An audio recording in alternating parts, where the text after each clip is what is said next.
ನಮಸ್ಕಾರ. Physics NEET paper analysis part 2 ನ start ಮಾಡೋಣ ಅಂತ. And you are watching physics with Garud. Students, ಒಂದು ಡಿಸ್ಕ್ಲೇಮರ್ ಹೇಳ್ತೀನಿ. ಇದನ್ನ ಬ್ಲೂ ಪ್ರಿಂಟ್ ಅಂತ ಮತ್ತೆ ನೀವು ತಿಳ್ಕೋಬಾರ್ದು. ನಿಮ್ಮ ಪ್ರಿಪರೇಷನ್ಗೆ ಹೆಲ್ಪ್ ಆಗಲಿ ಅಂತ ಮಾಡಿರುವಂತ ಪೇಪರ್ ಅನಾಲಿಸಿಸ್ ಇದು. So please concentrate. ಸ್ವಲ್ಪ ಮುಂದೆ ಹೋಗಿ ನಾವು ಈ ವಿಡಿಯೋ ಕನ್ಕ್ಲೂಡ್ ಮಾಡೋದು ಬಹಳ ಇಂಪಾರ್ಟೆಂಟ್ ಆಗ್ತದೆ. So what are the things that you need to study ಅನ್ನೋದು ಬಹಳ ಇಂಪಾರ್ಟೆಂಟ್ ಆಗ್ತದೆ. ಹಿಂಗಾಗಿ what I will do is I will go through the chapters and their contents quickly. Please concentrate. As discussed earlier, ನಮ್ಮ physics section ಒಳಗೆ second PUC syllabus ಇಂದ 23, 22, 28 questions ಬಂದಿತ್ತು. Theoretical questions ಹೇಳಿದ್ದೆ ನಾನು. ಯಾರ್ಯಾರು ನೀಟ್ ಬಗ್ಗೆ ಹೇಳ್ತಾರೋ ಅವ್ರಿಗೆ ಹೇಳ್ರಿ ಅಂತ ಹೇಳಿರಿ ಅಂತ ತಿಳ್ಕೊಂಡೇನೆ. ಈಗ ಎಲೆಕ್ಟ್ರಿಕ್ ಚಾರ್ಜಸ್ ಅಂಡ್ ಫೀಲ್ಡ್ ಇಂದ ಸ್ಟಾರ್ಟ್ ಮಾಡೋಣ ಅಂತ. ಓಕೆ, ಚಾಪ್ಟರ್ ಬಹಳ ಲೆಂದಿ ಇದೆ. ಇದು ಅಂದ್ರೆ ಅಷ್ಟು ಜಲ್ದಿ ಮುಗಿಸುವಂತ ಚಾನ್ಸಸ್ ಇಲ್ಲ. ಬಟ್ ಒಂದು ಪ್ಯಾಟರ್ನ್ ಅನಲೈಸ್ ಮಾಡಬಹುದು ನಾವಿಲ್ಲಿ. 2018 ಪೇಪರ್ ಒಳಗೆ ಮಲ್ಟಿ ಕಾನ್ಸೆಪ್ಚುಯಲ್ ಬಂದಿತ್ತು. ನಿಮಗೆ ನೆನಪಿರ್ಬೋದು, ನಾ ಹೇಳಿದ್ದೆ ಇದನ್ನ. ಅದೇ ರೀತಿ acceleration of the charge particle ಕೂಡ ಇತ್ತಿಲ್ಲಿ. ಫಂಡಮೆಂಟ್ 2019 ಬಂದ್ರಿ ಅಂದ್ರೆ ಫಂಡಮೆಂಟಲ್ಸ್ ಮೇಲೆ. ಫಂಡಮೆಂಟಲ್ಸ್ ಅಂದ್ರೆ ಏನು? Properties of charges, properties of field lines, ಇದ್ರ ಮೇಲೆ ಬಹಳನೇ ಸಿಂಪಲ್ ಕ್ವಶನ್ ಕೇಳಿದ್ದ. ಅದ್ರ ಜೊತೆಗೆ ಚಾರ್ಜ್ ಡೆನ್ಸಿಟಿ, ಒಂದು ಪ್ರಾಬ್ಲಮ್ ಕುಲುಮ್ಸ್ ಲಾ ಮೆದ್ದು ಎಫ್ ಕೊಟ್ಟು ಎಫ್ ಡ್ಯಾಶ್ ಕೇಳಿದ್ದು. Okay, when it comes to 2020 dipole ಮತ್ತೆ ಚಾರ್ಜ್ಡ್ ಸ್ಪಿಯರ್ ಮೇಲೆ ಬಂದಿದ್ದಂತ ಕ್ವಶನ್ ಇದು. ಒಂದೇ ಒಂದು ಥಿಯರಾಟಿಕಲ್ ಕ್ವಶನ್ 2019 ಗೆ ಬಂದಿತ್ತು ಅನ್ನೋದು ನಿಮ್ ತಲೆಯಾಗಿರ್ಲಿ. There was only one theoretical question from electric charges and fields. So on and average you can take that you will get 2 to 3 questions for your annual examination on and average. Now let us consider electric potential and capacitance. Now one question based on parallel plate capacitor in 2018, one question based on electric field and potential ಅಂದ್ರೆ V is equal to 0 ಅಂತ prove ಮಾಡುವಂತ simple question ಇತ್ತು. And one question again on parallel plate capacitor. I think there was a question based on C is equal to epsilon naught into A by D. Very very simple and straightforward. Of course 2020 question paper cannot be a benchmark. Okay, but still we can assume that yes, it can remain the same. Now comes a very very important chapter called current electricity. Nodri, 3 questions, 2 questions and 4 questions 2018, 19, 20. Okay, ಒಂದು point ಅರ್ಥ ಮಾಡ್ಕೊಂಡಿರಿ students. 2018, 19, 20, 17 also for that matter complex circuit ಕೇಳಿ symmetrical analysis ಮೇಲೆ ಎಂದೂ ಕೇಳಿಲ್ಲ. ಅದೊಂದು ಬಾಳ್ ಮಂದಿ ತಲೆಗೆ ಮಿಸ್ಕನ್ಸೆಪ್ಷನ್ ಇದೆ. ಅದು ಸುಮ್ಮ ಮಾಡ್ಕೋತಿರ್ತಾರ. ಅದು ಆ ಪ್ರಾಬ್ಲಮ್ಸ್ ಮಜಾ ಬರ್ತದಂತ ಮಾಡ್ಬೋದು ಅಷ್ಟೇ. ಅದನ್ನ ಬಟ್ ಈಕ್ವಾಲೆಂಟ್ EMF ಮೇಲೆ, ಈ ವರ್ಷದ ಸಿಲೆಬಸ್ ನಾಗ ಇರ್ಲಾರ್ದ ಕಲರ್ ಕೋಡ್ ಮೇಲೆ 2 ಸತಿ ಕ್ವಶನ್ ಬಂದಿತ್ತು. ಅಂಡ್ ನನಗ್ ಕೇಳಿದ್ರೆ ಇಲ್ಲಿ ಮೀಟರ್ ಬ್ರಿಡ್ಜ್ ಕಡೆ ಕಾನ್ಸಂಟ್ರೇಟ್ ಮಾಡಬೇಕು, ಗ್ರಾಫ್ ಕಡೆ ಕಾನ್ಸಂಟ್ರೇಟ್ ಮಾಡಬೇಕು, ಫಂಡಮೆಂಟಲ್ಸ್ ಆಫ್ ಎಲೆಕ್ಟ್ರೋಸ್ಟಾಟ್, ಇದು current electricity. Fundamentals of current electricity ಅಂದ್ರೆ ಯಾವುದು? ಮೊಬಿಲಿಟಿ. ಓಕೆ, ಅಂತ ಪಾರ್ಟ್ ಮೇಲೆ ಕಾನ್ಸಂಟ್ರೇಟ್ ಮಾಡಬೇಕು. I am expecting a question on meter bridge this time. Why? Because you are seeing a sequence of questions based on it. Okay, so ಎಷ್ಟಂತ ತಲೆಗೆ ಇಟ್ಕೋಬಹುದು? Say 3 to 4 questions from current electricity. I will tell you how to prepare at the end. ಯಾಕಂದ್ರೆ second year ಬಗ್ಗೆನೇ ಬಾಳ ಮಂದಿ ಏನೋ ಹಿಂಗೆ ಒಂದು ಹುಕಪ್ ನಾಗ ಇರ್ತಾರೆ. That yes, if we prepare for second year NEET paper, second year syllabus physics paper, then we will be getting a medical seat. ಅಂದ್ರೆ ನಾವು ಏನಾರ ಕಷ್ಟಪಟ್ಟು ಮೆಡಿಕಲ್ ಸೀಟ್ ಸಿಗ್ಬೇಕು ಅಂತಂದ್ರೆ ರೈಟ್, ನಮ್ ಸೆಕೆಂಡ್ ಇಯರ್ ಫಿಸಿಕ್ಸ್ ನಮ್ಗೀಗ ಹೆಲ್ಪ್ ಮಾಡ್ಬೇಕು. ಯಾಕಂದ್ರೆ ಫಸ್ಟ್ ಇಯರ್ ಫಿಸಿಕ್ಸ್ ನಾಗ ಓದ್ರಂಗಿಲ್ಲ ಅನ್ನೋದೇನೇನೋ ಕನ್ಕ್ಲೂಷನ್ ಬಂದಿರ್ತೀರಿ. ಅದ್ರ ಬಗ್ಗೆ discuss ಮಾಡೋಣಂತ at the end. Now moving charges and magnetism, very lengthy topic and applicative in nature. One question in 2018, 2 questions in 2019 and 0 questions in 2020. Again ಬಹಳ ಮಂದಿ misconception ಇರ್ತದೆ. ಒಂದು ದೊಡ್ಡ ಮಿಸ್ಕನ್ಸೆಪ್ಷನ್ ಏನಿದೆ ಅಂದ್ರೆ ಈ ಚಾಪ್ಟರ್ ಡಿಫಿಕಲ್ಟ್ ಇದೆ ಅಂತ ಹೇಳಿ. No, absolutely no. See, it is an equation centric chapter. It's an applicative chapter. When you don't have any core concept to learn, you learn moving charges and magnetism. So moving charges and magnetism ನಿಮಗೆ core concept clear ಆಗಿಲ್ಲ ಅಂದ್ರೆ ಅಷ್ಟೇ difficult ಆಗುತ್ತೆ, which indicates that you have not done well in current electricity. That's all. But ಇಲ್ಲಿ radius of circular orbit ಮೇಲೆ problems Hindu repeat ಆಗಿವೆ 16, 17. Okay, ಅದು ಕೂಡ ಇಂಪಾರ್ಟೆಂಟ್ ಆಗ್ತದೆ. ನನಗೆ ನನ್ನ ಎಕ್ಸ್ಪೆಕ್ಟೇಷನ್ ಏನಿದೆ ಅಂದ್ರೆ, ಈ ಸತಿ ಟ್ರೆಂಡ್ ನೋಡಿದ್ರಿ ಅಂದ್ರೆ conversion of galvanometer to voltmeter, galvanometer to ammeter, okay, and current sensitivity of galvanometer, ಇದ್ರ ಮೇಲೆ ಕ್ವಶನ್ಸ್ ಬರುವಂತ ಚಾನ್ಸಸ್ ಇದೆ. I am expecting that. Let us continue. A very simple theoretical questions, yet a chapter that has to be done. It is magnetism and matter.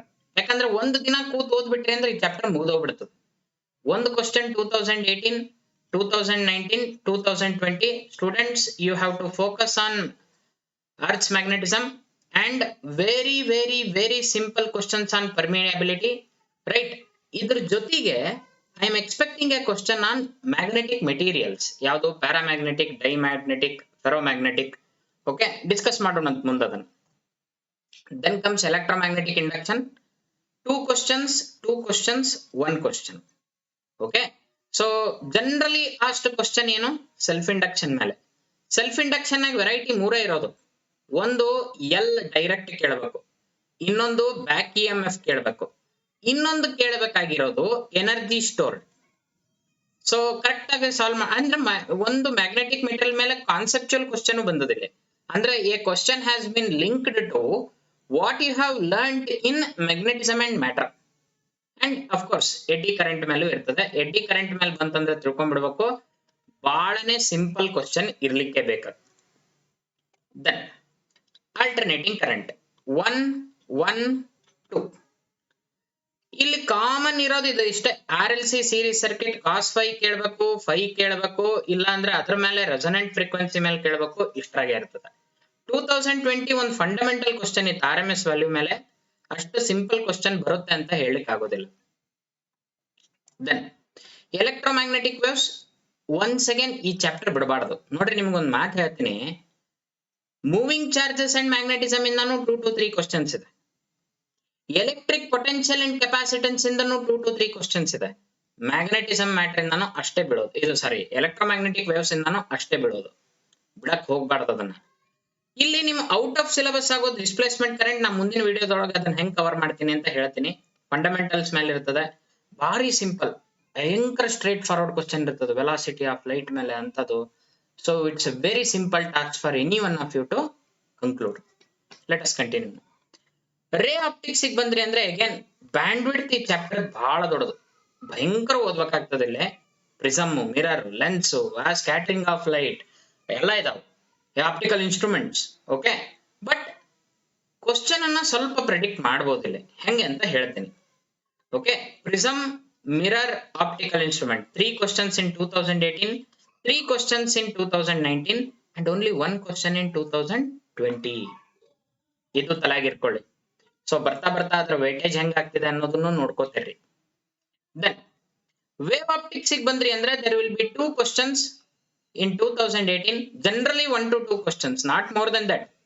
Okay, polarisation ಮೇಲೆ, Young's double slit ಮೇಲೆ, okay, limit of resolution ಮೇಲೆ ಈ ರೀತಿ ಇರುವಂತ question ಅನ್ನ set ಮಾಡಬಹುದು.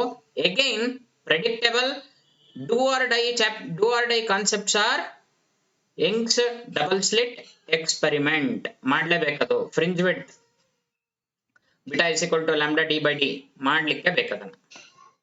Then comes dual nature. ಇಲ್ಲಿಂದ ನಿಮಗೆ ಕೇಕ್ ವಾಕ್ ಆಗ್ಬೇಕು.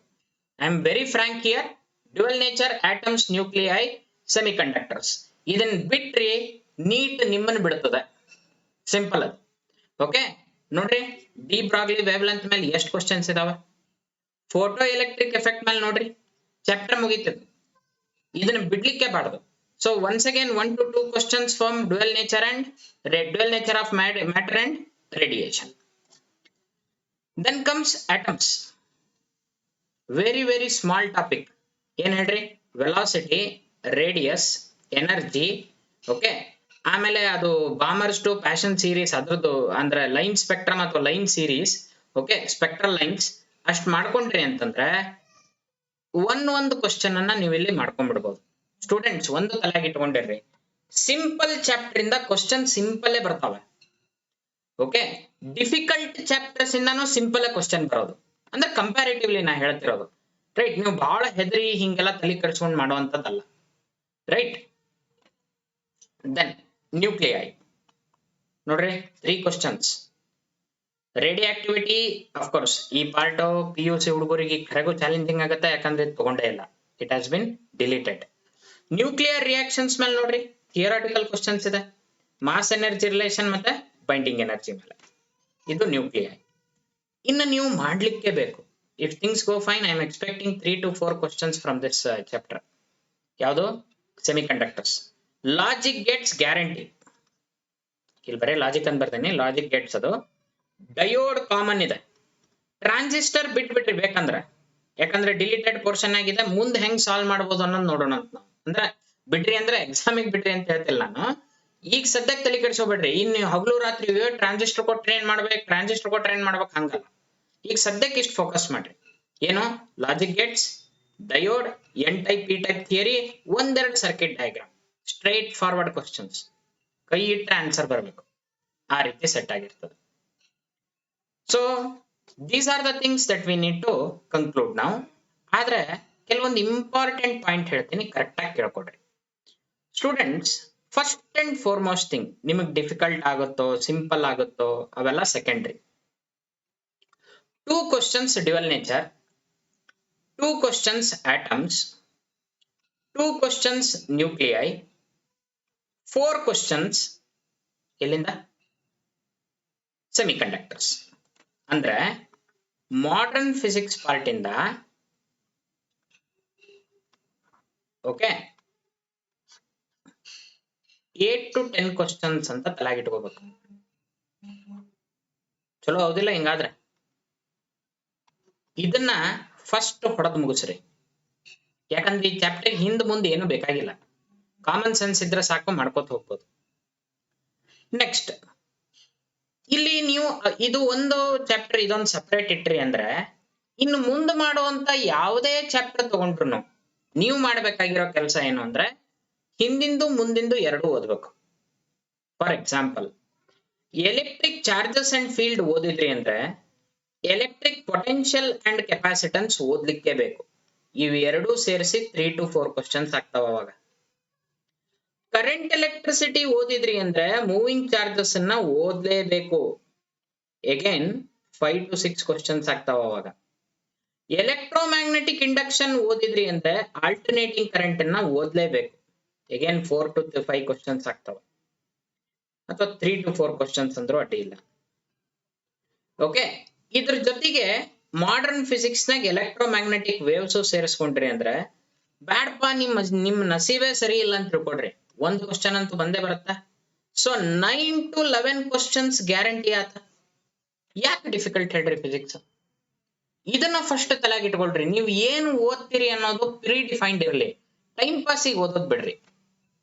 ಏನ್ ಓದ್ತಿದಿರಿ, ನಿಮ್ಗೆ ಏನ್ ಮಾಡ್ಬೇಕಂತ ಮಾಡಿರಿ ಅದನ್ನ ಫಸ್ಟ್ ಡಿಸೈಡ್ ಮಾಡ್ಕೊಡ್ರಿ. ಇಲ್ಲ ನೋಡ್ರಿ, 9 to 11 ಕ್ವಶನ್ಸ್, 45 ಕ್ವಶನ್ಸ್ ಒಳಗೆ ನಿಮಗೆ ರೆಡಿಮೇಡ್ 9 to 11 ಕ್ವಶನ್ಸ್ ಆಗ. ಅದೇ ರೀತಿ ರೇ ಆಪ್ಟಿಕ್ಸ್ ಮಾಡಿದ್ರಿ ಅಂದ್ರೆ ವೇವ್ ಆಪ್ಟಿಕ್ಸ್ ಮಾಡ್ಲೇಬೇಕು, 3 to 4 ಕ್ವಶನ್ಸ್ ಇಲ್ಲೂ ಆಗುತ್ತೆ ಅನ್ನೋ ತಲೆಗಿರಿ. ಐಡಿಯಾ ಬಂತ ಸ್ಟೂಡೆಂಟ್ಸ್? ನೋಡ್ರಿ, ನಿನ್ನೆ ನಾವು ಡಿಸ್ಕಸ್ ಮಾಡ್ದಂಗೆ ಇನ್ಕ್ಲೈನ್ಡ್ ಪ್ಲೇನ್, ಟಾರ್ಕ್, ಓಕೆ, ಆಮೇಲೆ thermal properties of matter, thermodynamics, ಇವಷ್ಟು ಮಾಡ್ಕೊಂಡ್ರಿ ಅಂದ್ರೆ ಒಂದು 3 ಕ್ವಶನ್ಸ್ ಆಯ್ತು ಅಂತ ತಿಳ್ಕೊಡ್ರಿ. 3 ಅಲ್ಲಿ ಪ್ಲಸ್ ಇಲ್ಲಿ 9 to 11 ನಮಗೆ ಆಲ್ರೆಡಿ ಮಾಡರ್ನ್ ಫಿಸಿಕ್ಸ್ ಇಂದಾನೆ ಸಿಕ್ತಂಗಾಯ್ತು. ಪ್ಲಸ್ ಇಷ್ಟ್ರೊಳಗೆ ನೀವು ಒಂದು 5 ಕ್ವಶನ್ಸ್ ಹೊಡದ್ರಿ ಅಂದ್ರೆ ಇಷ್ಟು ಚಾಪ್ಟರ್ಸ್ ನಾಗ ಹಿಡಿದು ಹೇಳ್ತಿರೋದು. Okay, so 14 to 17 questions, 17 to 20 ಹಿಡೀರಪ್ಪ, it will be a decent score. ಹೆದರ್ಲಿಕ್ಕೆ ಹೋಗ್ಬೇಡ್ರಿ, ಪಾಸಿಟಿವ್ ಆಗಿ ವರ್ಕ್ ಮಾಡೋದನ್ನ ಕಲೀರಿ. ನೀವು ಹಿಂಗ್ ಮಾಡ್ಕೋತ ಹೋದ್ರಿ ಅಂದ್ರೇನೆ ಮಜಾ ಬರೋದಲ್ಲ. ನೀವು ಇಲ್ಲ ಅಂತಂದ್ರೆ ನೀವು ರ್ಯಾಂಡಮ್ ಆಗಿ ಒಂದ್ಸತಿ ಸರ್ ನಾ ಕೆಪಾಸಿಟನ್ಸ್ ಅಷ್ಟು ಓದ್ಬಿಟ್ಟೇನೆ ಸರ್, ಪೊಟೆನ್ಶಿಯಲ್ ಬಿಟ್ಬಿಟ್ಟೇನೆ ಅಂದ ಹಂಗ್ ಮಾಡ್ಲಿಕ್ಕೆ ಬರೋದಿಲ್ಲ.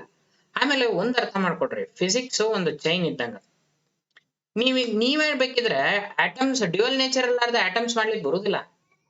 ಡ್ಯುಯಲ್ ನೇಚರ್ ಆಟಮ್ಸ್ ಇರ್ಲಾರ್ದ ನ್ಯೂಕ್ಲಿಯಾಗ ಹೋದ್ರಿಂದ ನಿಮ್ಗೆ ಏನ್ಪಾ ಯಾಕೆ ನಡೆದಿದ್ದು ಅಂತ ಅನಿಸ್ತಿರ್ತದ. ಈ ಚೈನ್ ನ ಫಾಲೋ ಮಾಡ್ರಿ.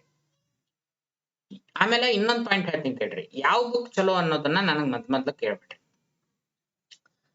ಒಂದು ಬುಕ್ ಅಂತ ತಗೊಂಡ್ರಿ ಅಂದ್ರೆ ನಿಮಗೆ ಒಂದು ಚಾಪ್ಟರ್ ನ ತಗೊಂಡಾಗ ಒಂದು ರ್ಯಾಂಡಮ್ ಆಗಿ ಒಂದು 5 to 6 question select ಮಾಡ್ಕೊಡ್ರಿ.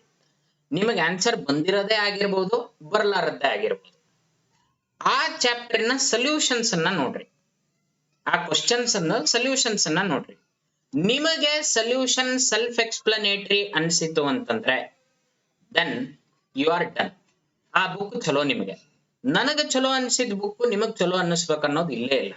See, there will be a stage where you see to it that a book appearing to be pleasing to me, you will be telling, sir, I am unable to understand anything. The reason being, solutions that I refer will be different from what solutions you are required to refer. ನಿಮ್ಮ conceptual depth ಮೇಲೆ ಆ solutions design ಆಗಿತ್ತು ಅಂದ್ರೆ ಸಾಕು. So books ತಗೋಬೇಕಾದ್ರೆ ಏನ್ ಮಾಡ್ತೀರಿ, spend time ನೋಡಿ ತಗೊಳ್ಳಿ. ಅರ್ವಿ ತಗೋಬೇಕು ಹೋಗ್ಬೇಕಾದ್ರೆ ಎಷ್ಟು ಟೈಮ್ ಹಾಕಿರ್ತೀರಿ ನೀವು, ಹೌದಿಲ್ಲ? ಸೊ ಅರ್ವಿ ತಗೊಳ್ಳಿಕ್ ಹೋಗ್ಬೇಕಾದ್ರೆ ಅಷ್ಟು ಟೈಮ್ ಹಾಕಿರಿ ಅಂತಂದ್ಮೇಲೆ ಇದಕ್ ಇನ್ನೂ ಹೆಚ್ಚಿಗೆ ಹಾಕ್ಬೇಕು ನೀವು. ಕರೆಕ್ಟಾ? ಸೊಲ್ಯೂಷನ್ಸ್ ನೋಡ್ರಿ, ಚಾಪ್ಟರ್ ಕಂಪೇರ್ ಮಾಡ್ಕೊಡ್ರಿ, ಕರೆಕ್ಟ್ ಇದೆಯೋ ಇಲ್ಲೋ ಅಂತ ಡಿಸೈಡ್ ಮಾಡ್ರಿ. ಆದಷ್ಟು ಬೇಗ ನೀಟ್ ಸೀರೀಸ್ ಬಗ್ಗೆನೂ ಡಿಸ್ಕಸ್ ಮಾಡೋಣಂತೆ. Do share the video, subscribe it, okay, like, comment, okay. ನನಗೂ ರೂಢಿ ಆಗ್ತಿದೆ ಈಗ ಹೇಳೋದು. ನೆವರ್ದಲೆಸ್ ಇದು ಬ್ಲೂ ಪ್ರಿಂಟ್ ಅಲ್ಲ ಅನ್ನೋದು ಇನ್ನೊಂದ್ಸತಿ ಹೇಳ್ತಿದ್ದೀನಿ.